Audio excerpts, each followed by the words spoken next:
Hello, everyone, and welcome to another edition of Dorothy DeLay Masterclass Series. It's my great pleasure to introduce Kurt Sassmannshaus, who is joining us today from Cincinnati. Kurt is actually holding Dorothy Richards Starling Chair at the College Conservatory of Music in the University of Cincinnati. And this position was previously occupied by Dorothy DeLay, and this is a wonderful opportunity for us to talk with Kurt about Dorothy DeLay. And actually, Kurt is going to work with a couple of his very talented students from Cincinnati. So, Kurt, please unmute yourself and turn on your camera. So we're waiting for you. Here we are. Thank you for joining us. Thank you so much for having me. It's a great pleasure. So I already mentioned that you actually are holding the same position Ms. DeLay was previously honored to have in Cincinnati. So maybe you can tell us a little bit how you work together in Cincinnati. Yeah, I mean, you will see when where the students are playing from my studio in Cincinnati today, and you'll see two pictures, two paintings on the wall. They are of Mr. and Mrs. Starling. Mrs. Starling was a graduate of the Cincinnati Conservatory. I believe she graduated in 1924, and she was a student of Eugen Isai. Wow. So some may not know this. Isai was music director of the Cincinnati Symphony from 1918 to 1922, and he also taught at that time the Conservatory of Music. And the later Mrs. Starling was his student, and they converted their wealth at the end of their lives into an endowment for violin studies. And Dorothy DeLay was the first chairholder of that Starling chair in Cincinnati. Wonderful, wonderful. I didn't know that Isai was teaching in Cincinnati. Yeah, that's a surprise to many people. But for 4 years he was here and ran the symphony, and went back to Brussels in 22. Wonderful. So perhaps we can talk a little bit more about Ms. DeLay, and sure, you can tell some stories about your collaboration. But would you like to introduce first student, Christine? Yeah, Christine Galano, we call her Casey, is no stranger to online work, because when we first met, she was, I think, 10 years old in 2011, so exactly 10 years ago. And she came to Beijing, where I was running the Great Wall International Music Academy. She's from the Philippines, but her parents work in Brunei. And I asked her, well, you're so advanced for 10 years old, and who's your teacher? And she said, at that time, she did not have a teacher in Brunei. And so I said, well, we can enroll you in the preparatory department in Cincinnati, which is what we did. And then we worked for more than 5 years only online. Now, this was at a time where the idea of Skype and internet lessons and so on was fairly new, and it didn't always work so well. There was a very funny moment in 2012. We did From the Great Wall in Beijing a From the Top show with Chris O'Reilly. And Chris asked then 11-year-old Casey, he said, how's that going with the online stuff? And Casey said, oh, one time it worked perfectly. And we did have many some interruptions from the service, and that of course got better over the years as fiber optic cables got into everybody's street and all of these things. So which reminds me of what we're doing, or what we've been doing for the last year, with everybody and entire universities being online.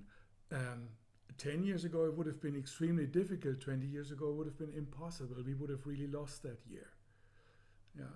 Yes, so we use this opportunity to connect, and it's a wonderful chance for us to collaborate here.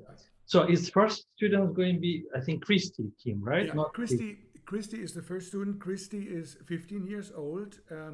As you will see, she's very sweet. She's a very humble girl.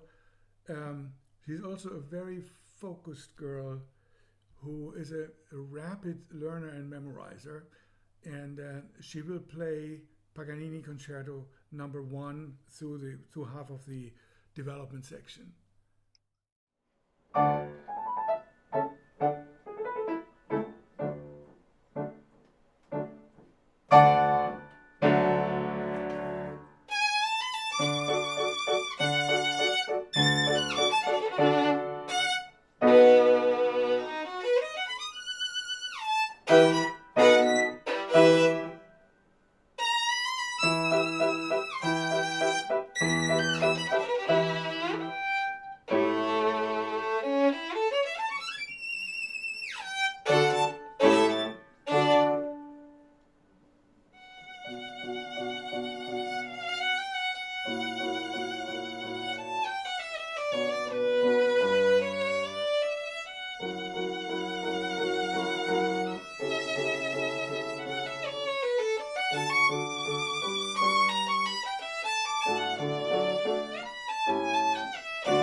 Very good, Christy. Good. That's again improved, and you changed a few things between the last lesson and now, which is very, very good. Wanted to get into just a few things. Nothing you're doing wrong, just in terms of further development. From the beginning, at the first time, by the way, you're taking a lot more time before the upbeats, which is great. Yeah, that helps a lot. At letter B, after the first set of thirds, you have a slur. Use the slur for the 2/16ths to get you all the way to the upper half. Yeah, it's easier to play the détaché more in the upper half, da da da da da da da da, and then you go back to the frog. Do you know what I mean? And after the first 3 bars of thirds at letter B.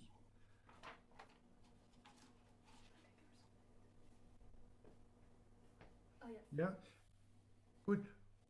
Also, one thing we had mentioned before, at letter B,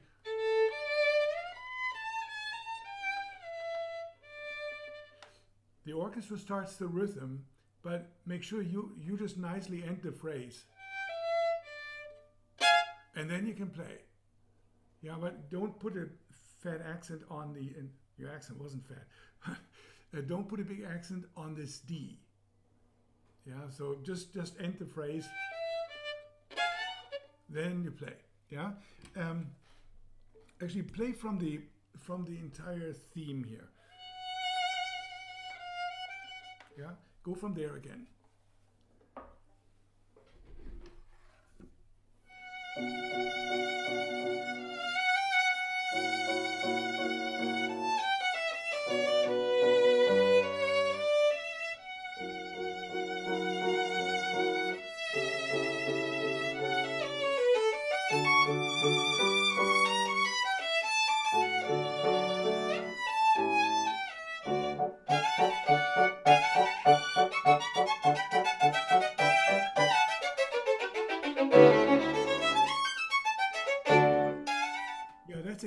That's it. So every time that happens, you do that. Yeah, that was beautiful. Going into B was really beautiful also. Just finish that phrase, and then play the thirds as energetically as you do. Something similar happens after letter E, except there's a lot more détaché at letter F on the next page. After the thirds, this entire passage can be much more in the upper half. Dee da dee da dee da dee da dee ba dee dee da dee da dum. Yeah, if you play mostly in the upper half, the bow is lighter, makes a nicer sound, and it seems like less work because the angle gets so big, but it's actually less work, and it's more reliable. Yeah, can you go from letter E one more time. Dum, da, da, da.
Very good. Yeah. So even after letter G, you used a lot more stroke in the upper half. Yeah. it just makes the sound ring more. Talking about ringing, let's get into this G string sound on the bottom after letter K, on the bottom of that page. There are a couple of things.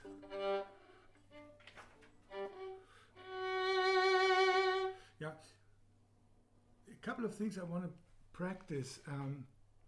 Try a really slow vibrato. Yeah, we've done this vibrato where we go extremely slow. And did we talk about that speed pattern in the vibrato where you go up to the pitch faster and down from the pitch slower? Yes. Yeah, so this is like 5 times slower than anybody can stand. But and so the highest point of the vibrato is the pitch, and you go down from the pitch slowly and you make a almost jerky motion up to the pitch. Yeah, do that once very slowly, then I'll show you something that goes with the bow that helps you.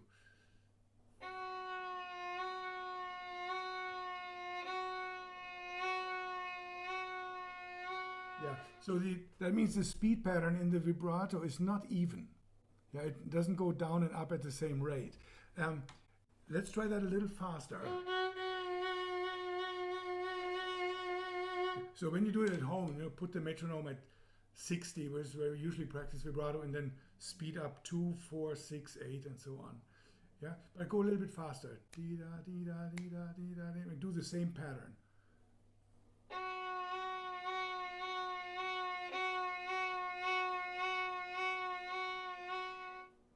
Good, faster. Dee da dee da dee da dee da dee.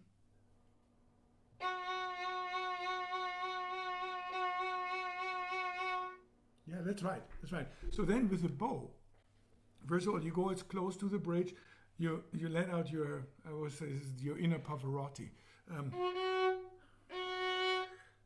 Try without vibrato first. You go as close to the bridge as you can. We practice these slow scales, sometimes with 6 notes per beat. 2, 3, 4, 5, 6. With the most beautiful, but also the biggest sound your violin can make. We've done this, right? Play that note one time. And if you want with that vibrato, then I'll show you one other thing in the bow you can do.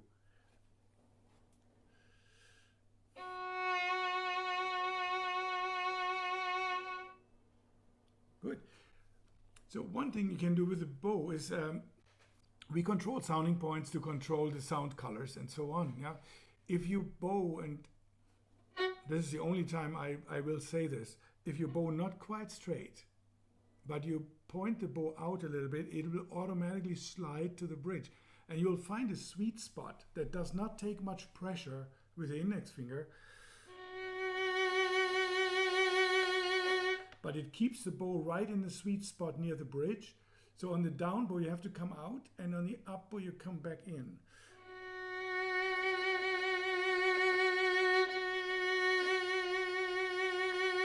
And you combine that with this booming vibrato.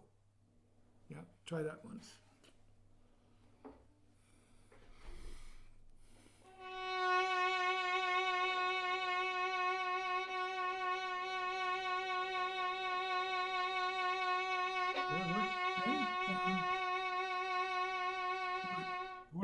In the down bow you can go out more. Yeah, it doesn't. That's the only time I ask people not to bow straight. The rest of the time, no. Yeah. Then the vibrato stays wide, but it keeps this pattern in it, and it would have to go a little bit faster. That can actually depend on the hall. Yeah, the bigger the hall, the slower you can vibrate, because the hall will give you so much reverb. So go a little bit faster, really wide, with the most beautiful but also the biggest sound you can get out of your violin. Try that.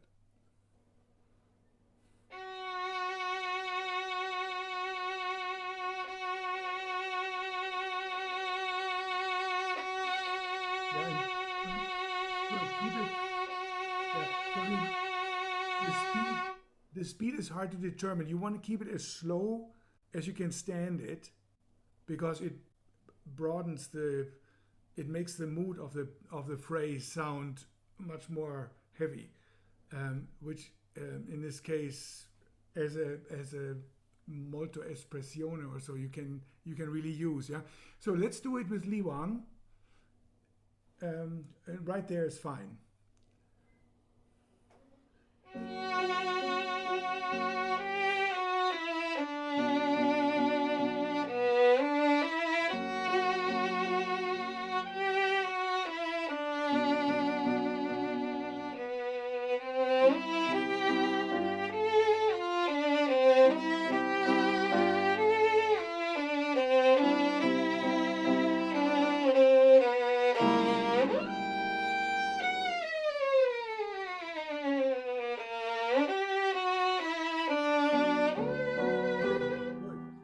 Very good.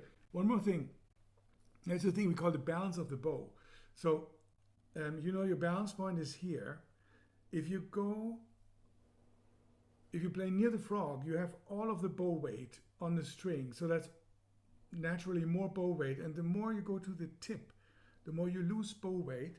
And in order to maintain the same dynamic, we have to add a little bit of pressure on the index finger going to the tip. On any note. Yeah?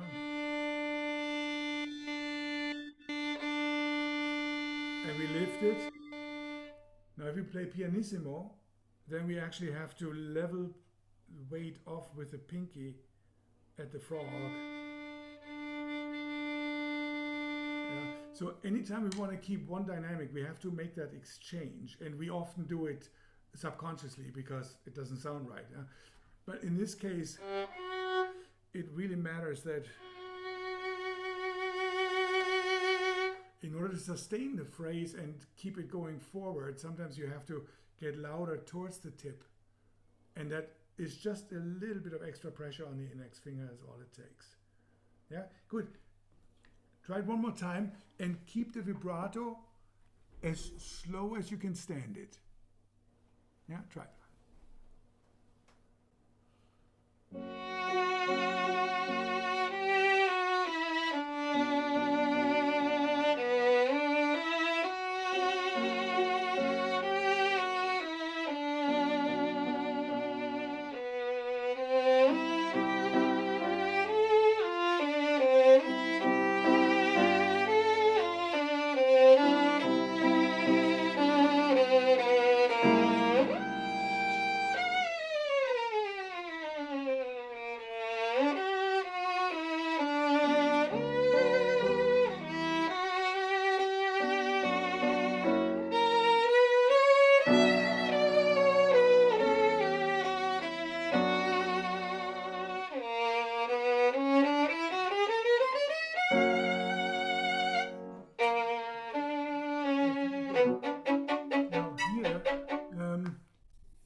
The first time you played it, you were in smart Christy fashion, careful. The ricochet becomes easier if you go faster. Of course, the tenths do not become easier as you go faster, but you've got them. So let's go and use as much bow as you feel comfortable with on the ricochet. Yeah, go right from letter L.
very nice, very nice.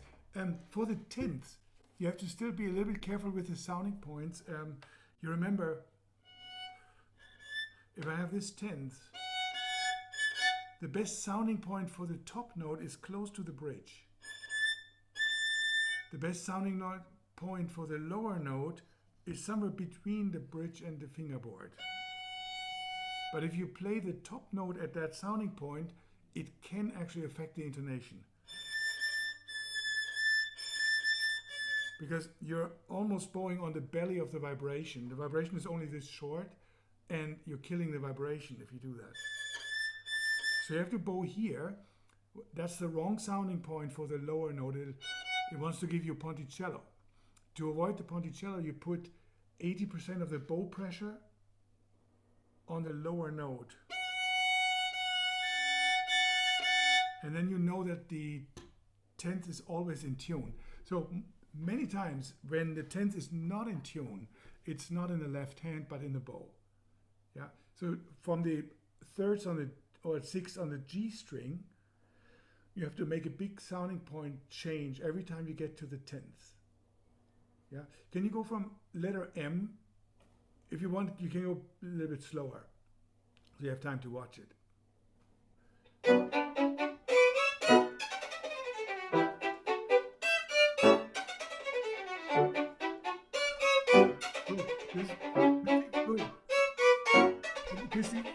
Christy, so can you glue your eyes to your sounding point? For the 10th, you're not going close enough to the bridge. Yeah, just glue your eyes to the sounding point. Don't let it go.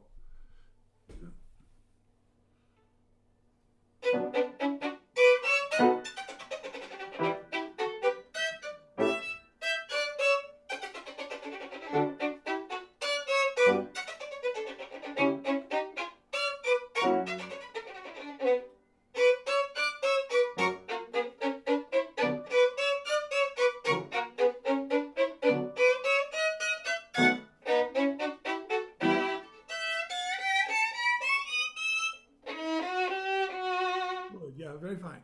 Yeah, so that's something you want to make automatic. That for the anytime you have 10th, actually it's true for octaves and fingered octaves too. Close to the bridge and much more pressure on the lower string than on the higher string, and then that guarantees, as far as the bow is concerned, that guarantees your intonation. Otherwise, it's quite unpredictable what the string will do. Yeah, but this is fantastic learning in a very short amount of time. So, thank you so much. Thanks for playing. Yeah. Good. And Li Wang, thank you. Thank you. We'll see you. We'll see you with Casey. Yeah. Thanks. Thank you, Christy. Thank you. Thank you, Lee. Yeah. For playing.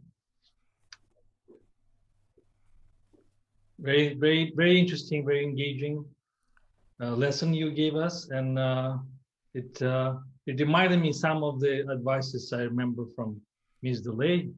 Sure. In terms of the making some of the decisions how we approach using of the sound and relationship to the bow speed, and it's one aware of this, it's really can supplement all the artistic ideas to make a player life much easier. We can really relate the bow speed with the pressure and the placement. Right. There's lots of very simple tools, but gives lots of variety. Yeah. If one can learn how to use it and how to apply it in a creative way. Yeah, in order to be reliable on stage, the tools have to be reliable. And then if they have an idea, even on stage, they can just do it.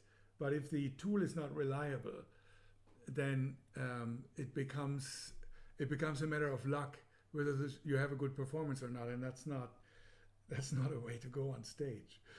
So that vibrato thing is also something I learned from Miss DeLay, and she had another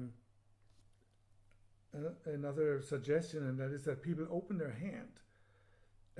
So that there's more weight on the outside of the hand, which makes the hand go slower. She compared it to ballet dancers who stretch a leg out when they do pirouettes, and when they stretch the leg out, it slows down, and when they bring the leg in, then it speeds up.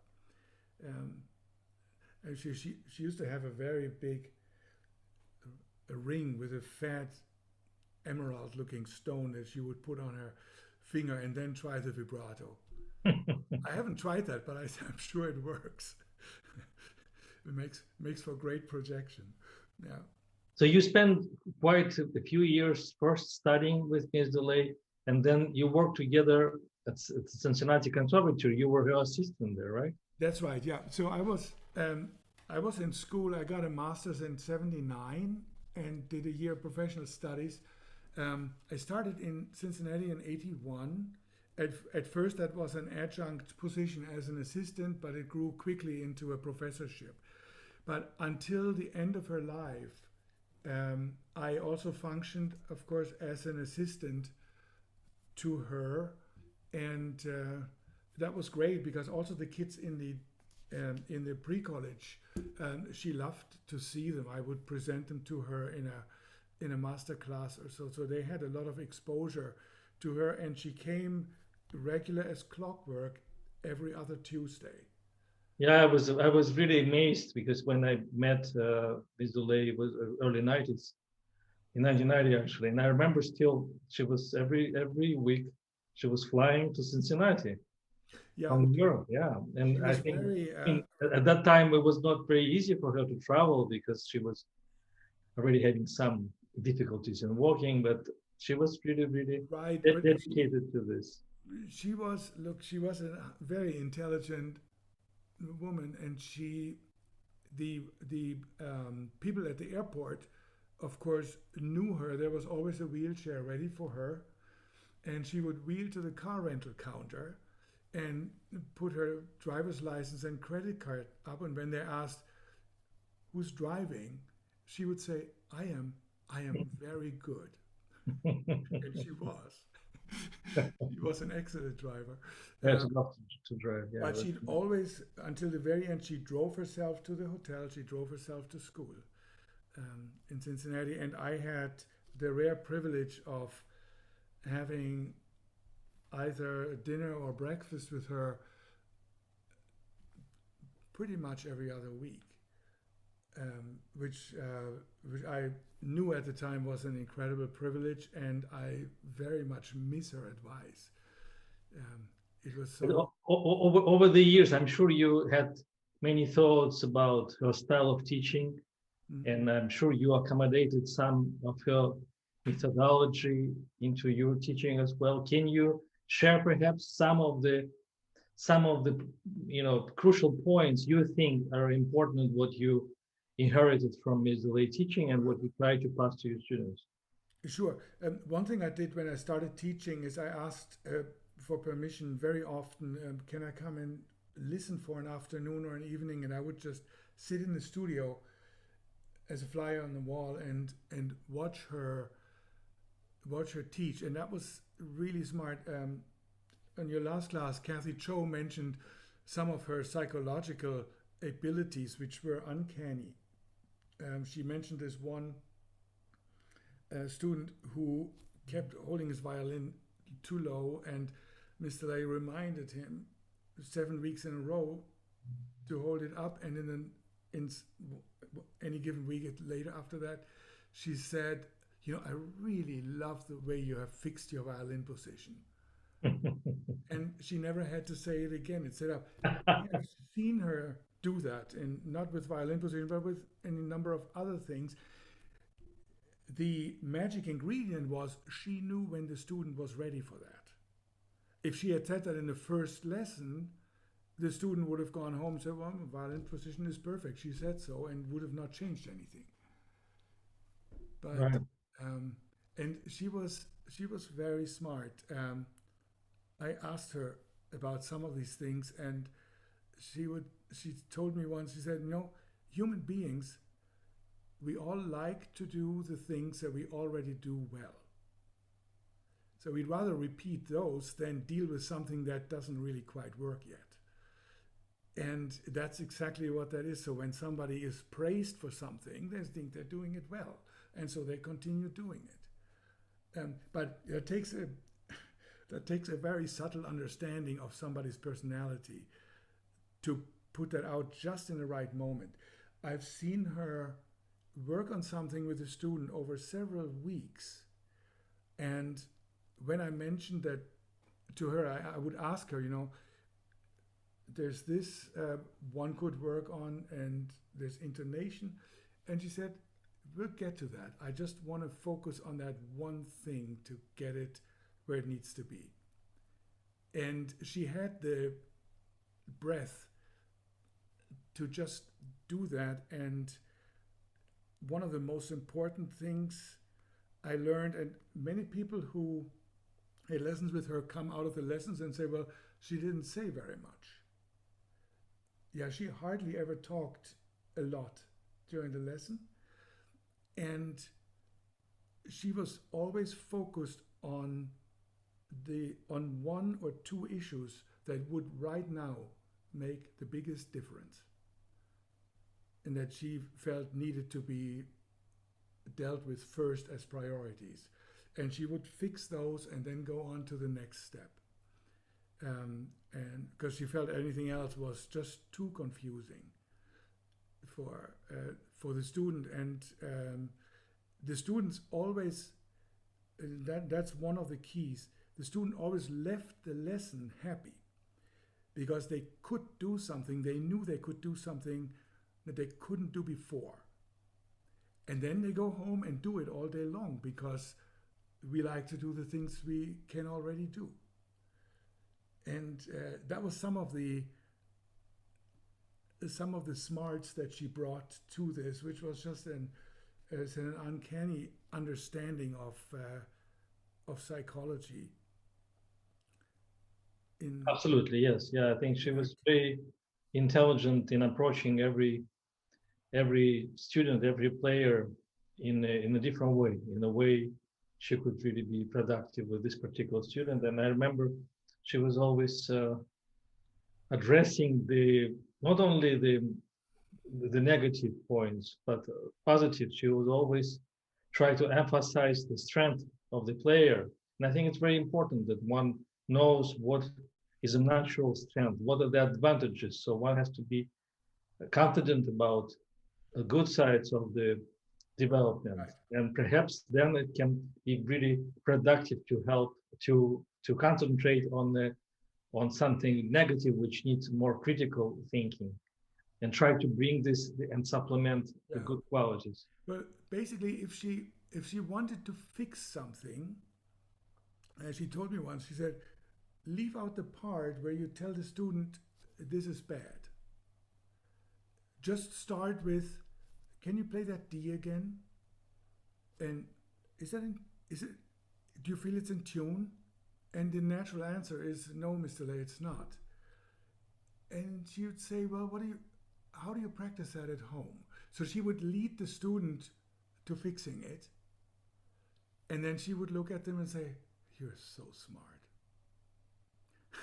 And yeah, rather than saying, this is wrong, this is wrong, this is wrong, this is wrong. And the student is like, oh my God, she didn't like it. She didn't like me. Yeah, and so she just left that part out and went about the business of making it correct, but leading the student to a practice method that would fix it, so the student could do it at home.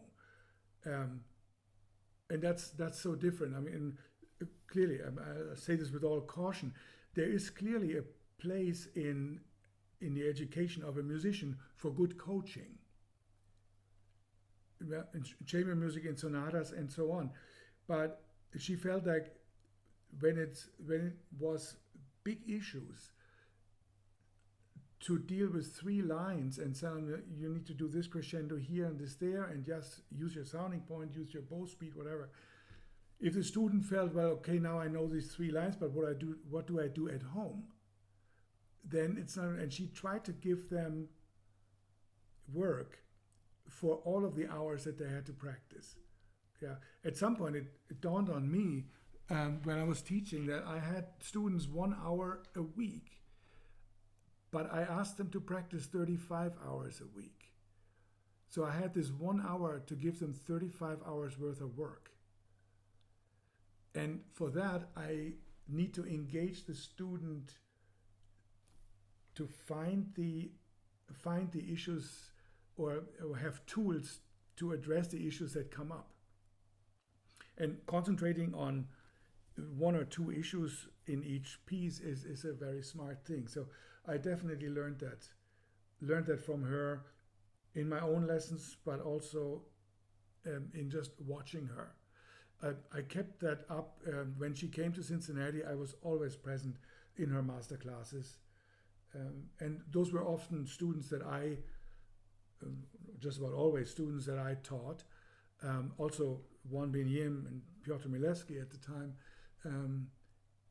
But that was so important to her. Yeah. An interesting part of her personality was also, I don't know, have you met her husband? Yes, Mr. Newhouse. Yeah, Mr. he was Newhouse. quite a. He was a remarkable man, a writer. He wrote short stories for the New Yorker, or yeah. among other things. And I asked him once, and this was a time, of course, I was there in the late 70s. No cell phones, no phone in the studio for Miss DeLay, and she spent, as you know, more than half her life there. And so people, when they needed something, they called Mr. Newhouse. And I asked him once, I said, Mr. Newhouse, you're just answering the phone with the patience of a saint. People must call all the time when they know full well that Mr. DeLay is not at home. He said, oh yes, friend, they do.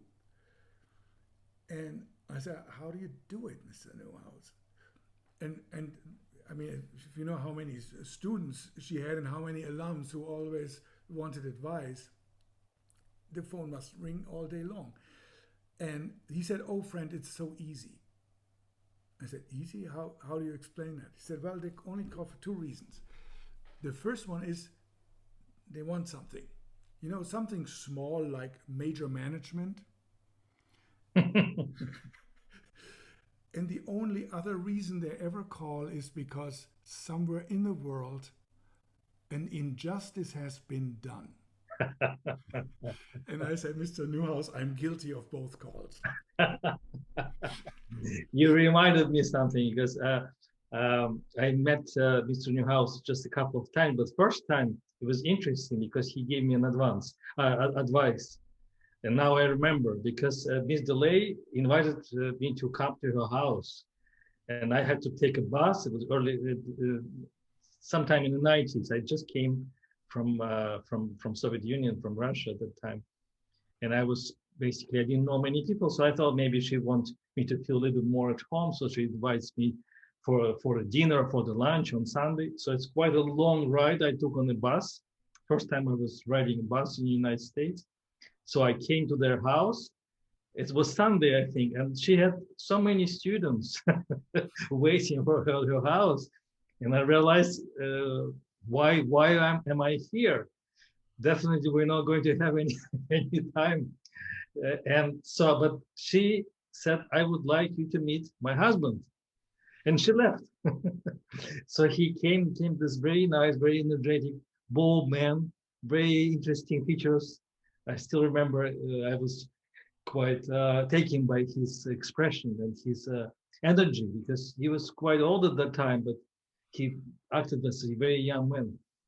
So he spent some time with me, and I remember that one of the advices I took, he gave me, that he said, you have to get your own stationery. So, so what? You have to order the stationery. So I went back, and right away I ordered with my name and address, so it's very official. So that I remember now when you started telling me.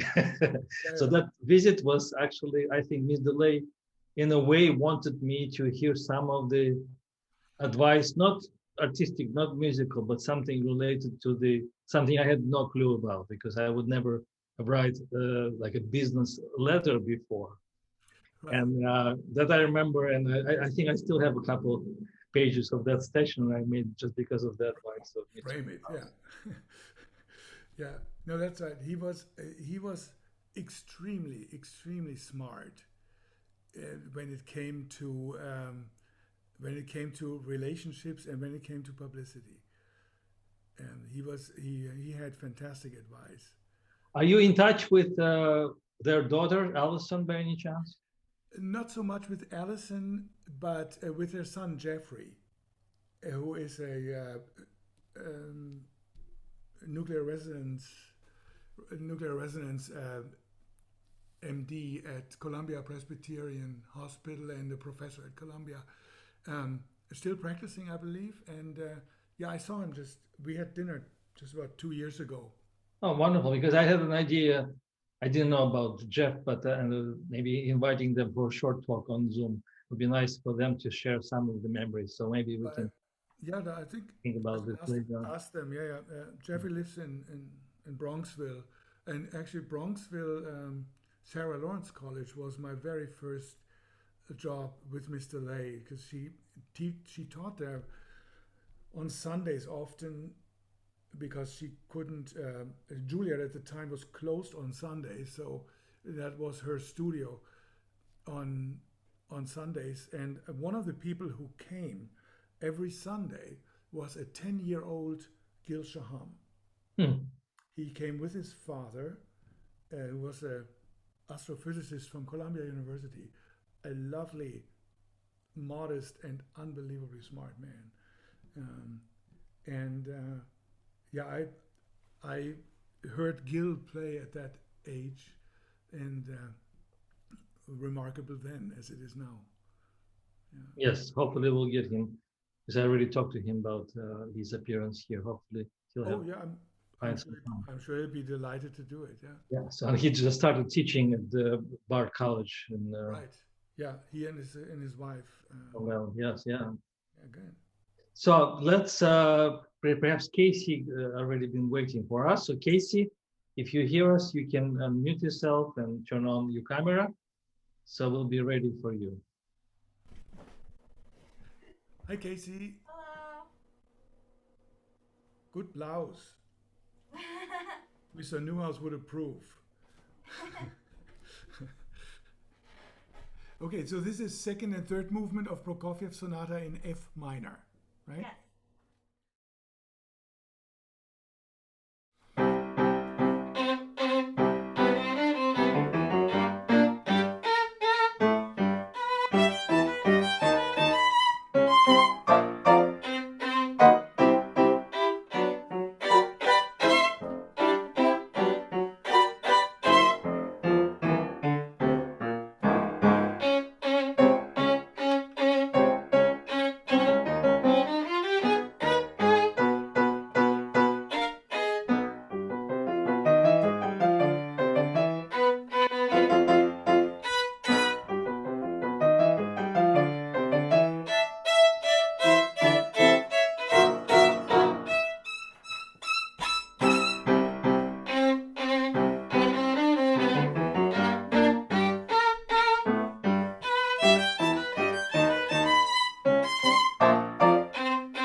very good.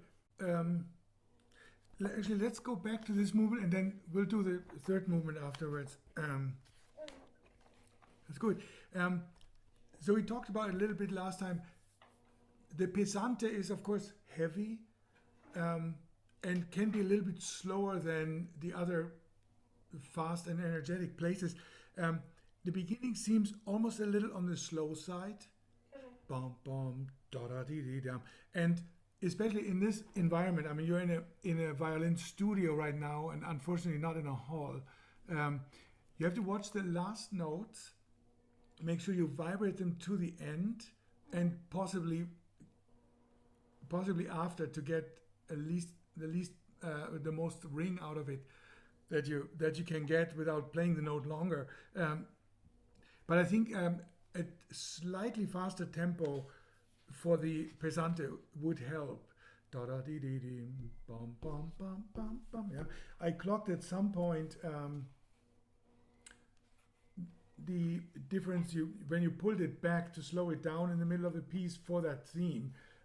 You went from 110 to 84, which is quite a lot. So a little bit less of that would give the piece more continuity in that sense. Yeah. Let's see. Bum bum da da dee dee dee dum dum dum dim dim. I mean, get you from 84 to 88 or something like that. Yeah. Can we try again, Li-Wang? Thank you.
So I think that's better, and it makes it in some ways easier, because with a faster bow speed in a faster tempo, you get more ring out of the sound anyway. Yeah. The piano, not to play louder, just use more bow. Ba-da-da-dum, ba-da-da-dum. Yeah, just again, it just rings more, especially in a room that's not as friendly as a concert hall with a 2-second echo. Yeah. Li-Wang, can you start with the triplet upbeat to the piano? Okay. Ba-da-da-dum, ba-da-da-dum.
nice, very nice. Here you can do something that Dorothy DeLay would have called playing on the front of the beat and playing on the back of the beat.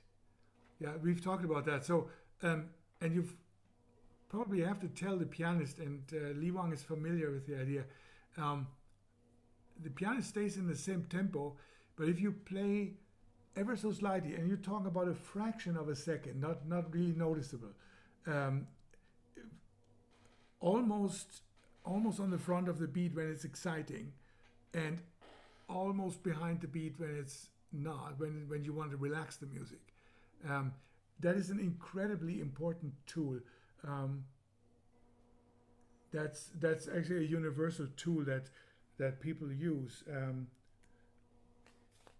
There was a Mozart letter where he alluded to his right hand and left hand on the piano not being together for expressive reasons. Can you go from, let's see.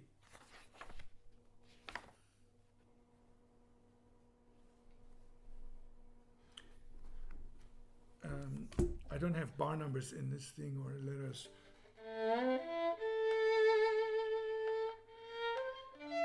You know where that is? In the piano part, if it's the same as page 13. Yeah.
Very good. Good. Let's go to the place we talked the other day. There's about a page and a half later in the piano part, there's a poco più tranquillo. Yeah? Can you go from there? And there is a sudden change to a più mosso. Dum, ba-da-dee, da-da-da-dim. Yeah? That's one of those where you can really step on her heel. Okay. To move it along, but that was really exciting. Okay. Thank Yeah, that's great. So go from the poco più tranquillo.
There you can lean back again. That was much better. So the A flats, bum bum bum bum bum, they slowed down a little bit, but not as drastically as before. Okay. Yeah, that Um, so that's quite awesome.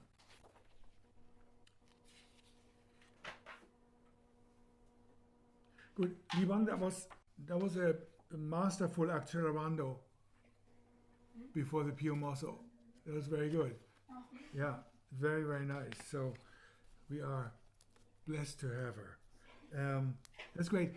Casey, let's do the third movement. Sorry.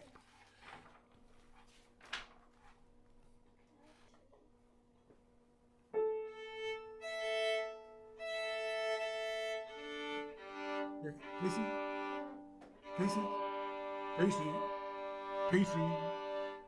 Sorry, go ahead. Finish that, but then. Yeah, sorry. The internet is tricky because when you make a sound, my microphone doesn't necessarily pick it up really right away when I talk. Let's do the very careful tuning. Another thing we learned from Mr. Lay. Liwang, just play one A fairly loud. Okay, Casey, stop, don't play. Okay. How many A's do you hear? 3. Play again.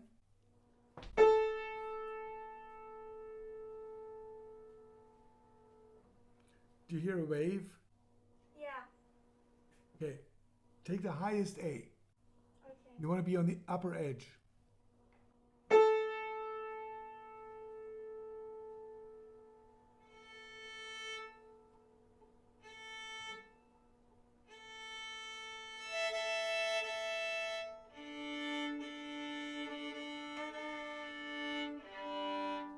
Yeah, so this way you sound brilliant. Same, and we've talked about it, when you play with orchestra, you stand in the wings and you let the orchestra tune and you take the highest A you hear, not above it. That would be very bad. But just the highest A you hear, and then your violin will sound brilliant. If you're in the middle of the pack, or even because the orchestra will give you a bandwidth of A's, yeah? And the piano, because it has 3 strings, they're never completely aligned, so you always get some kind of a beat in a piano note between the 3 strings, and you take the highest one. It seems like a subtle thing and makes all the difference. Yeah. Okay.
Thank you. Yeah, very nice.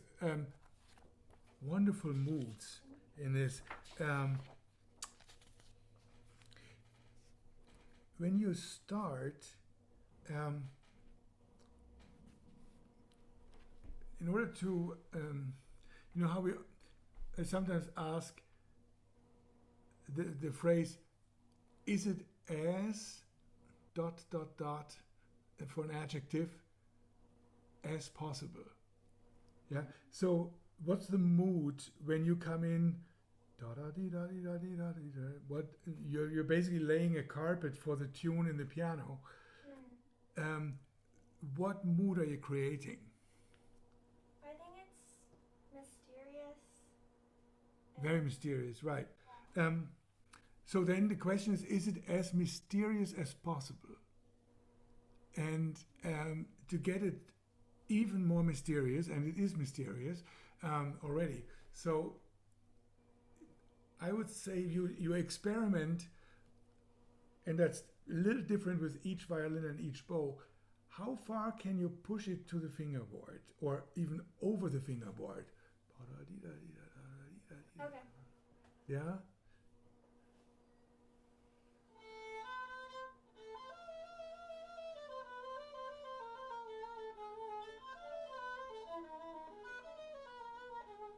Yeah, good. And then we spend a lot of time practicing articulation and be really active. Yeah. In this case, you get a more fluffy sound if you don't press the fingers quite all the way down. Okay. Yeah. Try this and don't tell anybody I said that.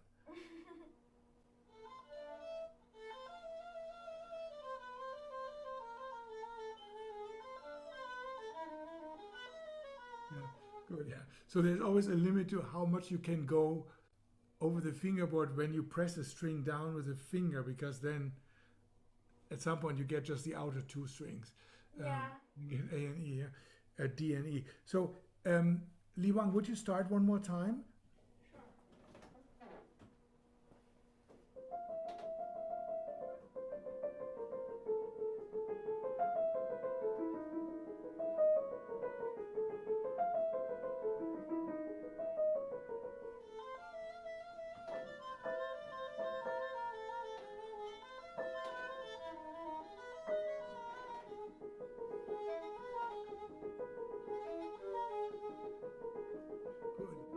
Yeah, okay, hold on. Yeah, hold on.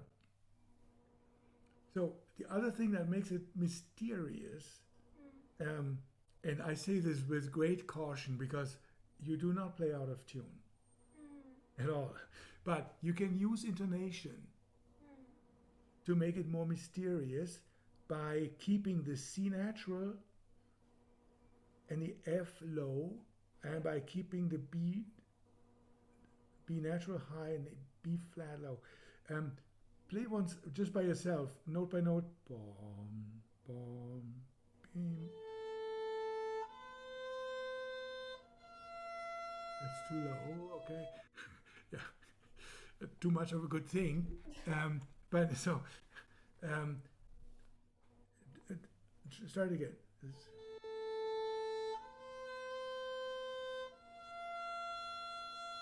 Yeah. So you know, I'm not being fair.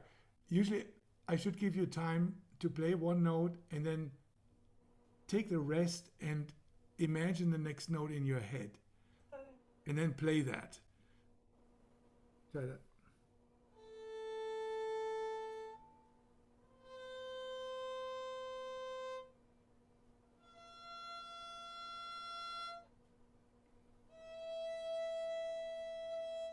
Yeah, and that good. And that has to match an open E. Yeah, Yeah.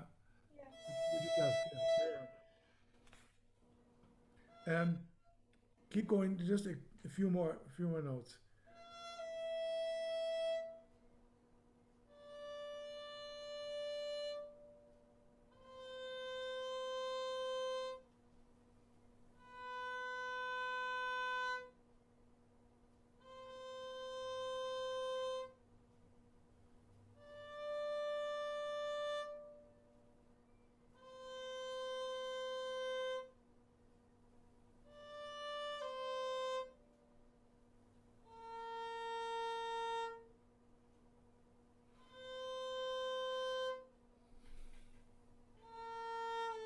Yeah. So, and as you know, you have to practice that a little bit to find the border between the sublime and the ridiculous, Yeah. which is tricky to find. Yeah. Liwang, give her one bar before she comes in, and do do some of that as good as you can without doing too much. Yeah.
So in this place, the piano is playing the same melody 2 octaves lower.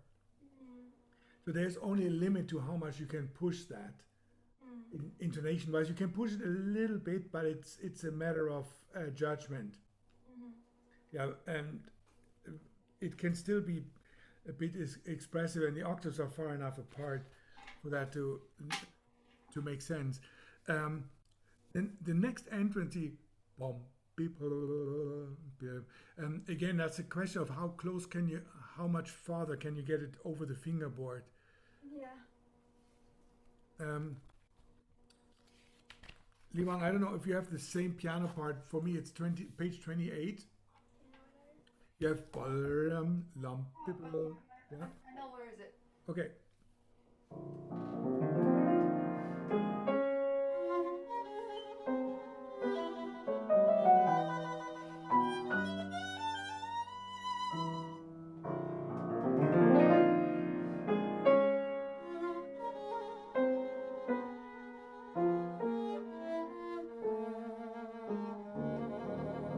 Good. Okay. Put the A flat lower and make sure that the whole step to the B flat trill is really wide. Yeah. That entrance there from the F. Dum, dee,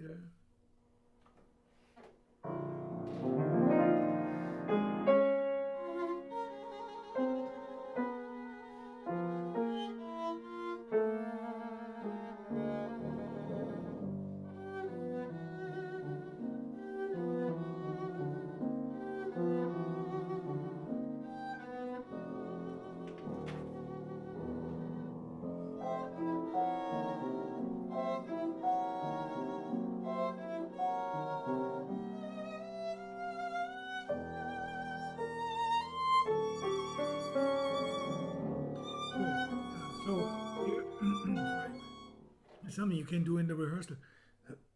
Sorry, where the 12/8 start with the pianissimo, you have 3 times the same phrase. Yeah. Something maybe the second time less, maybe the third time more, within a very narrow range, but just to make a different color. Different color with the bow. Yeah. Can you go from there one more time? Right on the 12/8 on the bottom of the page. Liwang, you know what it is?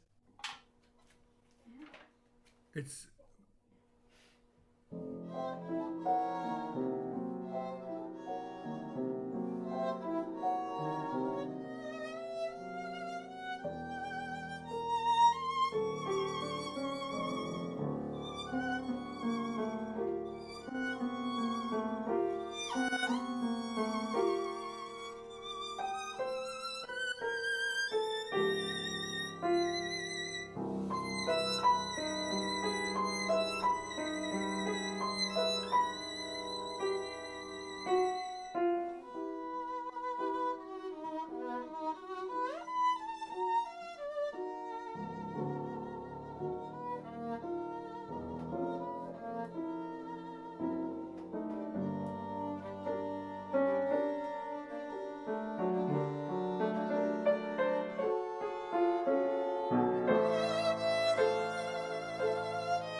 Yeah, bravo. That's really, really, really lovely. So to work something like that out, and this is not really directed at your performance, but just in general for the listeners, Dorothy DeLay always asked us to make a tempo chart. And that is, you listen to one recording with a yellow pad, and you make columns. And so you listen to one violinist and you try to clock as good as you can with a metronome the tempos that they take and the tempo changes that happen. It's not always easy. And it's not in order to imitate any one particular at all, but you get a range. If you do 4 or 5 people, you get a range of what is the slowest possible, what's the fastest possible for any given passage. And then the last column is yours, and you write in the tempi for each section that you like the best. And I know this is not a lecture. I know Casey does that all the time. But that's a really, really good way to start figuring out an interpretation and a pacing for a movement, especially something like this that is so flexible with the tempos. In a Mozart concerto, we basically try to decide on one tempo and keep it. There isn't usually that much difference. There are other things we want to listen to, and we can also discern them, and that's also important. Yeah. So that's a really important thing. Mr. Lay had these sheets that had to do with the history of the piece and the composer, and all the things you needed to study. Then came the technical parts, then came the ensemble stuff, and so on. And she wanted to check all of that out. So that was, in a way, very, very systematic. And that is a very, very good way to teach somebody to become self-reliant. Yeah, because the job is really, the job of the teacher is to make you independent by the time you're done with this. By the time you're done with school and you have your degrees, then somebody gives you a piece. How are you going to learn it? Sometimes fast, not always, but sometimes you have to learn it fast, reliably, with really good musical understanding. And the more tools you have for that, that helps a lot. And then once you know all these things, it's much easier to dream in your head of what it is you want to do. And then, as Mr. Stern would have said, listen in your head and then play what you hear. You know, that's the ultimate goal, and not to have any barriers between the imagination and what comes out of the violin. You're quite far along there. Yeah, good. Casey, thank you so much. Li Wang, thank you so much for your time and for the rehearsals and all that. Okay? Thank you. Great. Thanks. Thank you both. Beautiful playing. Thank you, Kurt. Thank you for having me. It's a great pleasure. We have a few minutes left. We have Sure. quite a big number of participants, attendees. So it's wonderful to have. I'll be honest. I haven't read very many of them because I was glued into the. You answer one of the questions, but you directed it to us, not to the attendees. Maybe you can at some point. Perhaps you can just read the question and. Yeah, it was a question of Kevin Lefone, advantages of distance teaching, and I told him the biggest advantage is the death of distance. That's a term that was coined by Tom Friedman in the New York Times in his book The World is Flat. but because it works to Asia as well as it works to the house next door. Yeah. After a year of this, and many people are this week celebrating or at least commemorating that we've done this now for a year, only online, most of us, I can't wait to hear a really good violin sound in a hall or in a room. There are sometimes advantages to it, but really the biggest one is that the distance is not an issue. So and I think in that sense, the pandemic has most likely accelerated the use of this medium. Yeah, we've enrolled people in the Starling program in Cincinnati, in the pre-college program, all the way from New Brunswick in Canada to California, and in some cases in Asia. That works. Right now, I'm actually teaching a number of our college students who prefer to stay in China and take all of their classes online. That makes for very long days for me because the 13-hour time difference can only be taken care of by teaching. I teach 3 hours in the evening at 7 p.m. to 10, which in China is 8 to 11 and a.m. the next day, and Korea is 1 more hour. So 7 p.m. here is 9 a.m. the next day in Korea. So we do this, and that is, of course, a tremendous advantage. And oftentimes the connection, most of the time, the connection is brilliant. It's very good. We don't have a problem with it. But ultimately, and this piece is a case in point, this third movement, really making sound colors and listening and hearing sound colors is really difficult unless you have unbelievable equipment. I have not tried the Internet 2 system. Many universities have it, and they usually mostly use it for very rapid data transfer in the sciences. But I've been told that it works in music incredibly fast, so to the extent that you can actually play duos with somebody who is in a different location because the latency is so little, so small. Any other? Yeah, there's a question. Perhaps you can. Somebody's asking. Mark Gleason is asking, how do you maintain focus during long practice hours? Yeah. By subdividing into small units.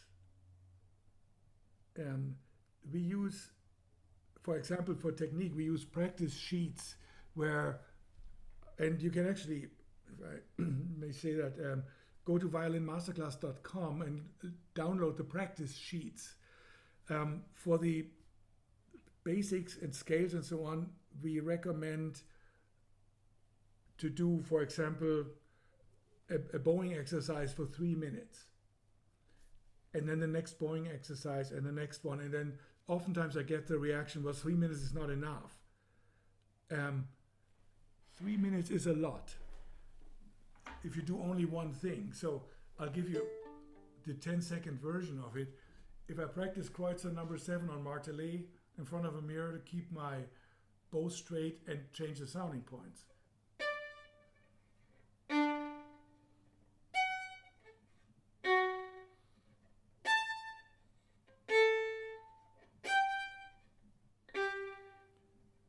That was probably 20 seconds. So 3 minutes becomes an eternity if you only do one thing. But if you really focus on that one thing, then you learn something. That's why I called this thing virtuous moments. Because the moments when we learn something, that's generally true in life, those moments are very short. And the more of those moments you can squeeze into your practicing, the better it is. So you have to have a very detailed plan. For example, what I touched on with Casey, practicing intonation. You know, we've all heard this, use the number 40. You play one note, the next beat, you sing the next note in your head, and then you play the next note. If you do that with incredible concentration, you can probably stay on that for an hour. And then your mind is exhausted and you need a break.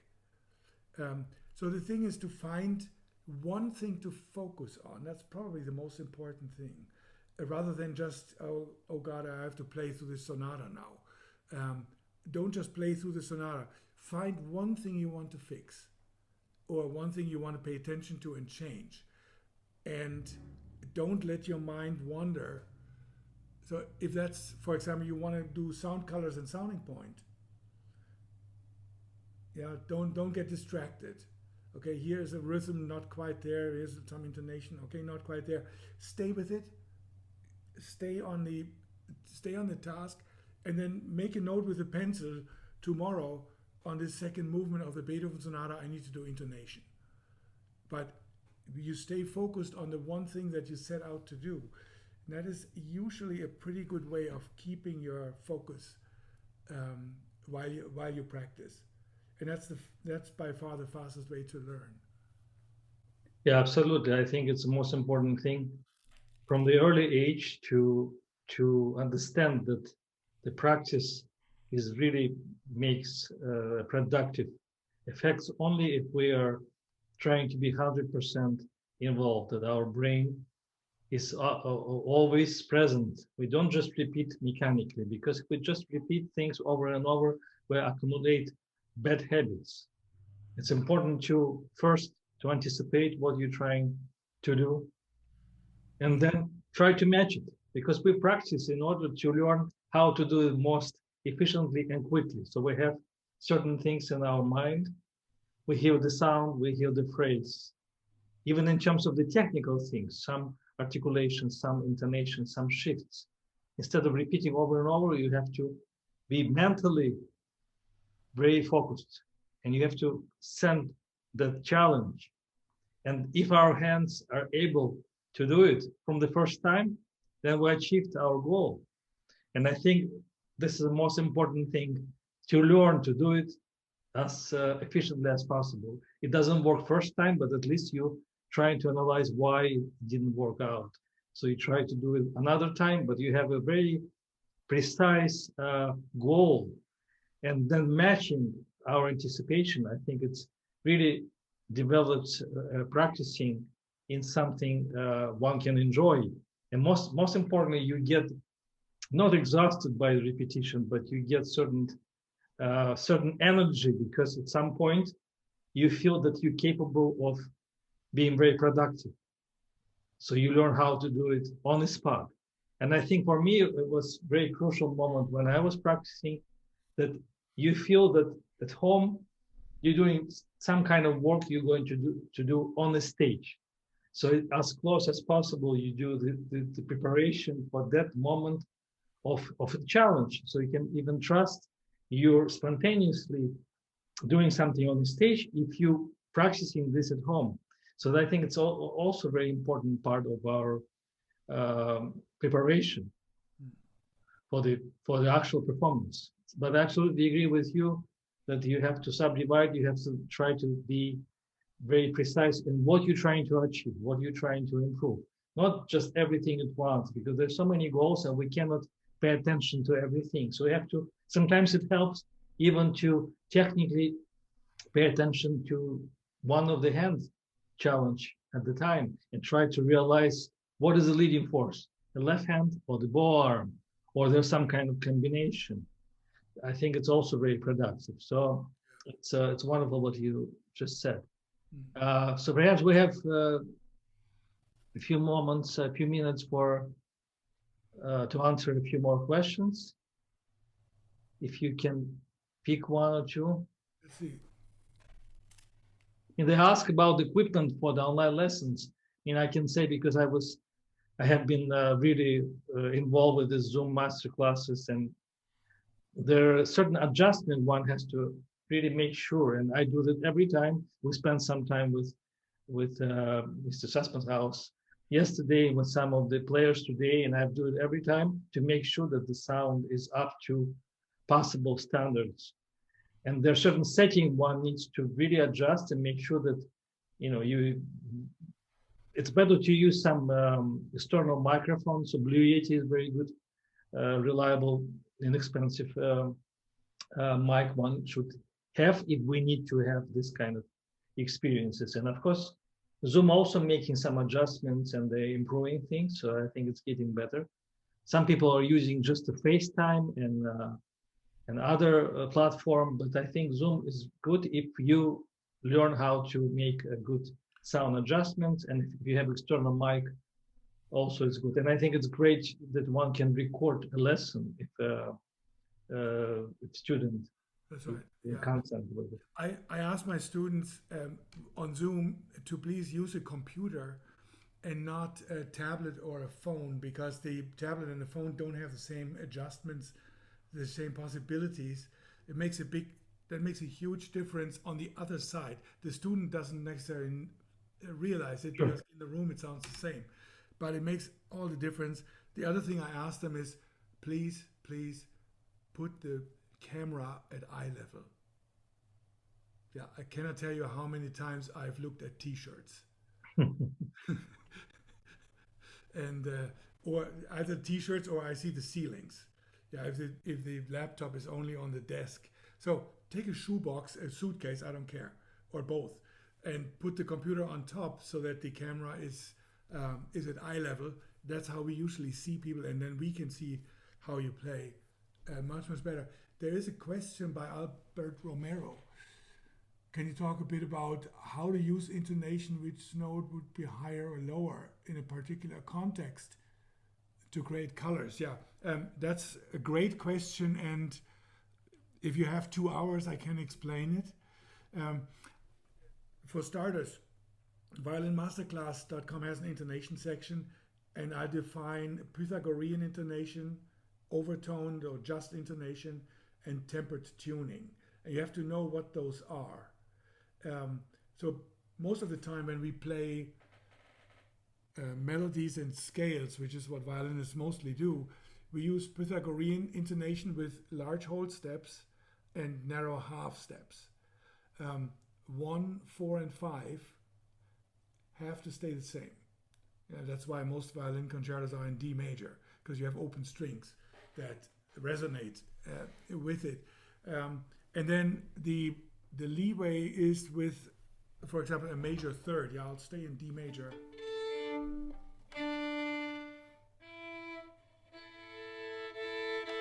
So I have a large hold step.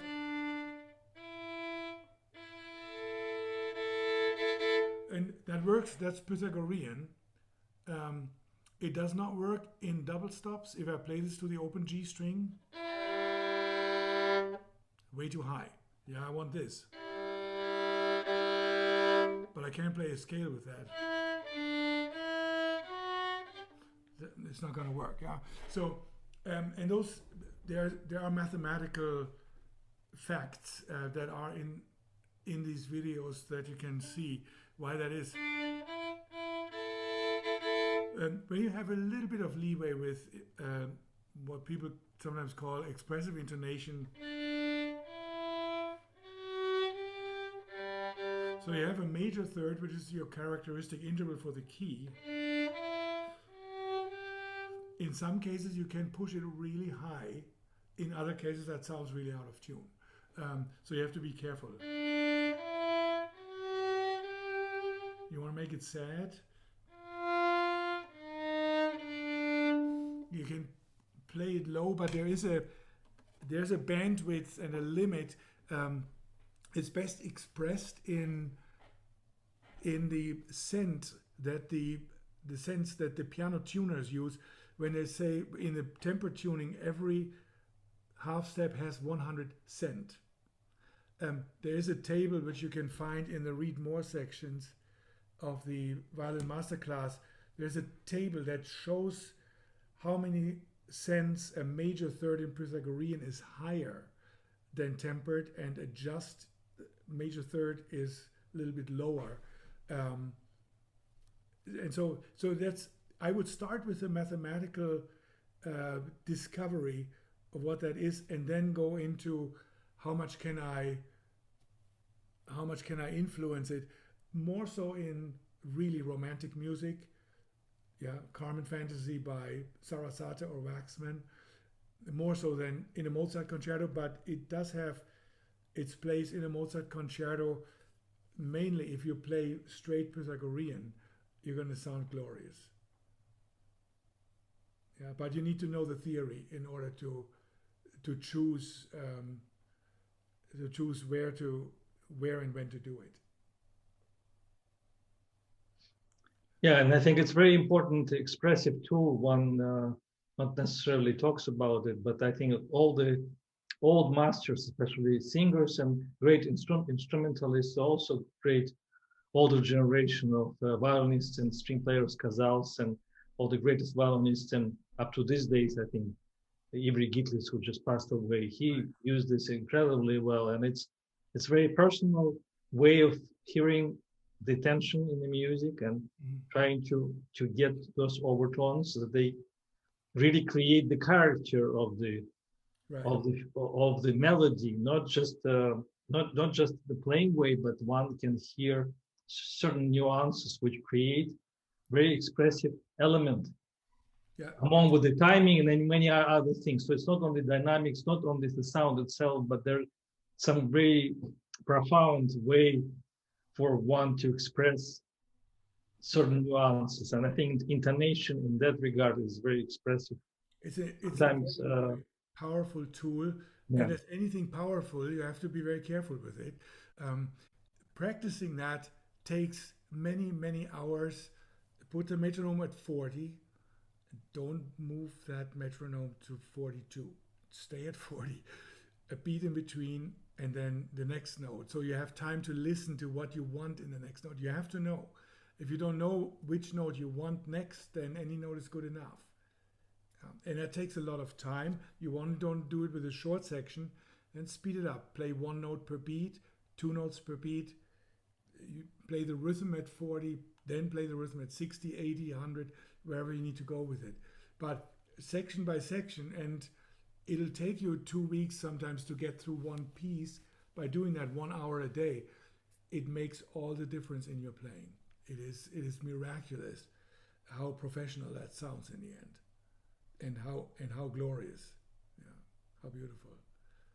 So yeah, intonation is very, very important. It's one of our most powerful tools, one of the most time-consuming tools to get it right. But I don't know anybody who doesn't practice it slowly who plays really well. Yeah. So.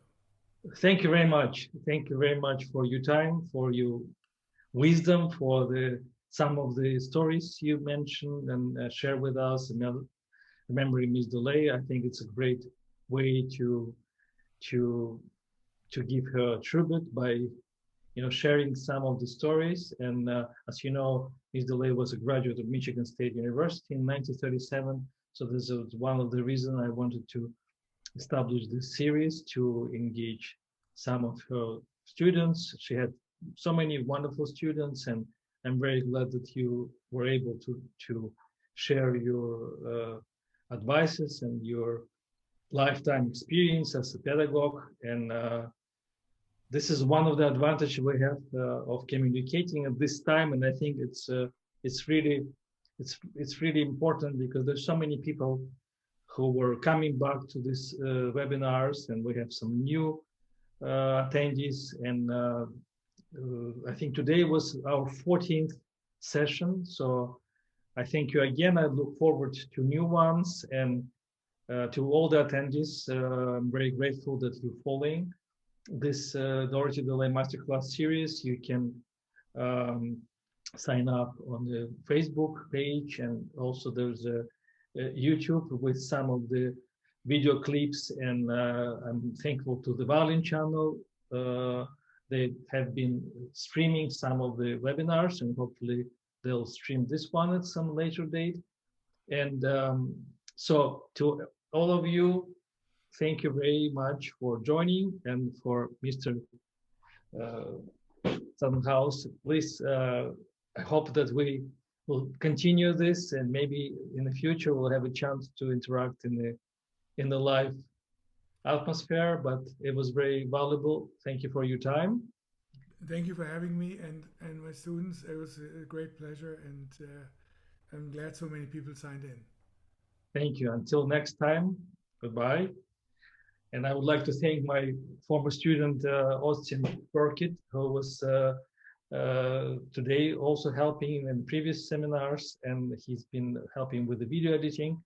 And of course, Lauren Harris, who is MSU Professor of Psychology. He's been very supportive in establishing funding for the guest artists. So until the next time, bye-bye, and hope to see you again. Bye-bye.